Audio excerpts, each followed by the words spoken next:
de la dette, de la dette publique. Et pour ça, j'ai fait un petit montage avec des Lego que j'ai empruntés à mes enfants. J'ai une dette envers mes enfants.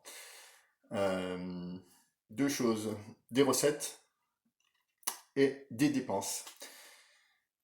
Les recettes qui vous intéressent, par exemple, les retraites, l'hôpital, l'école, l'allocation chômage, les APL, le revenu de solidarité, moins important, solidarité, revenu de solidarité active, et puis une dotation, des dotations pour le département, et puis une petite dépense que j'ai mis tout en haut, mais qui rend de grands services. À vous, c'est votre dépense rendue par un service public, c'est la vôtre.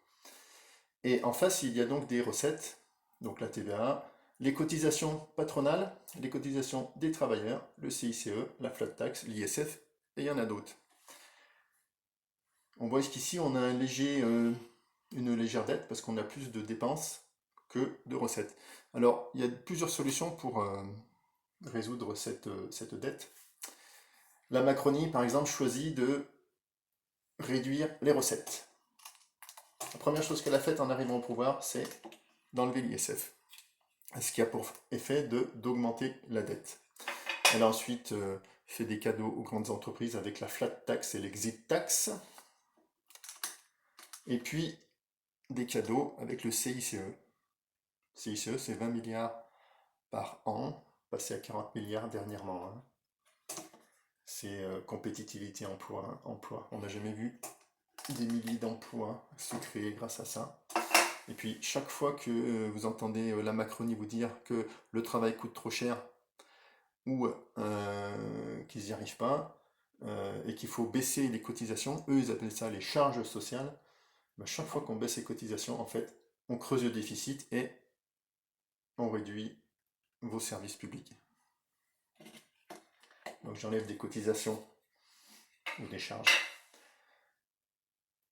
Quand on est dans une situation comme ça de déficit, la réaction de la Macronie, c'est immédiatement de réduire les dépenses, plutôt que de remettre des recettes. Et donc le petit service, la petite dépense qui vous rendait de grands services, hop, elle disparaît.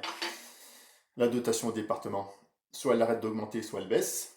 On en reparlera tout à l'heure, parce que ça nous concerne dans le cadre des élections départementales.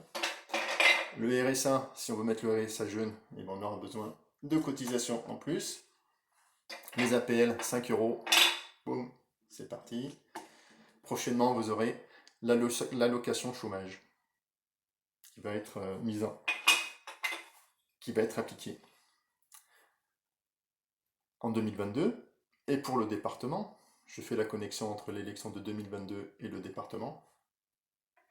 Remettons l'ISF d'abord. On arrive à l'équilibre.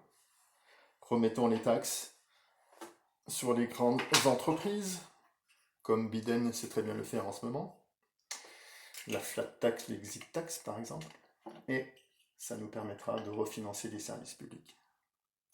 Je vous remercie. Je vous laisse avec la sociale.